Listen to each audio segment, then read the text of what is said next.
Sudan का दारफूर प्रांत फिर से जातीय हिंसा की चपेट में है। दशकों तक नस्ल, जाति और क्षेत्र के नाम पर हिंसा का दंश झेल रहा दारफूर एक बार फिर से रक्त रंजित हो रहा है।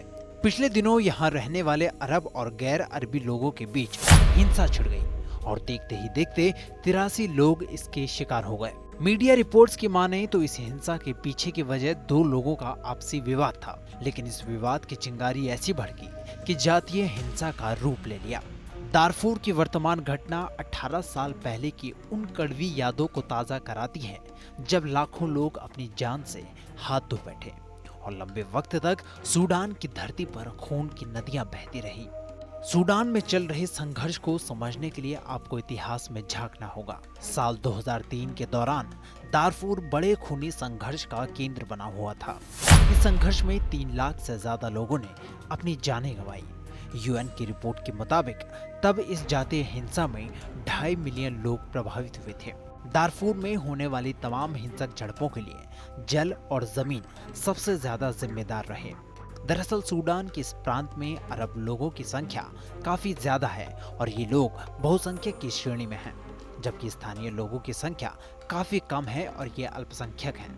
2003 में अल्पसंख्यकों की बागी फौज सरकार के खिलाफ उठ खड़ी हुई और खूनी संघर्ष को जन्म दिया। चूंकि दारफूर प्रांत की सरकार में बहुसंख्यक अरबों का दबदबा था, ऐसे में अल्पसंख्यकों के हथियारबंद लड़ाकों के खिलाफ कड़ा रुख अपनाया गया। सरकार ने बागियों को कुचलने के लिए एक फोर्स का गठन किया, जिसका मकसद गैर अरब बागी लोगों का खात्मा करना था। इस फोर्स को तब जंजावीद मिलिशिया नाम दिया गया। जंजावीद का मतलब होता है पहाड़ी गनमैन और मिलिशिया का मतलब होता है सैन्य प्रशिक्षण प्राप्त असाधारण नागरिकों की सेना।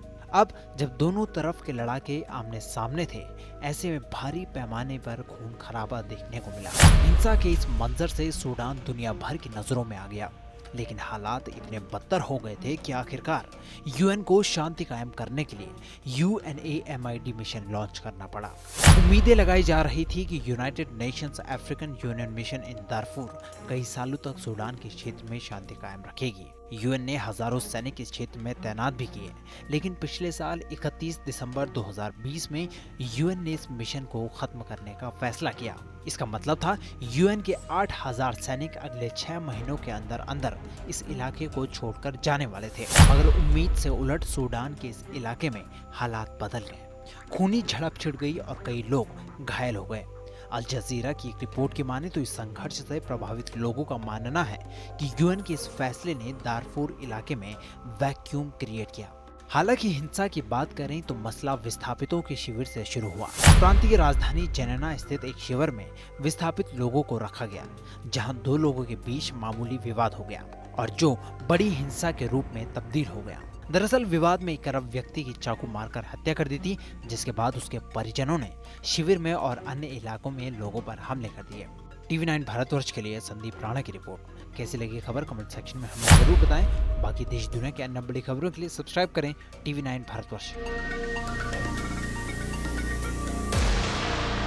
न्यूज टॉप 9 रोज सुबह 7 बजे और शाम 7 बजे सिर्फ TV9 भारतवर्ष पर।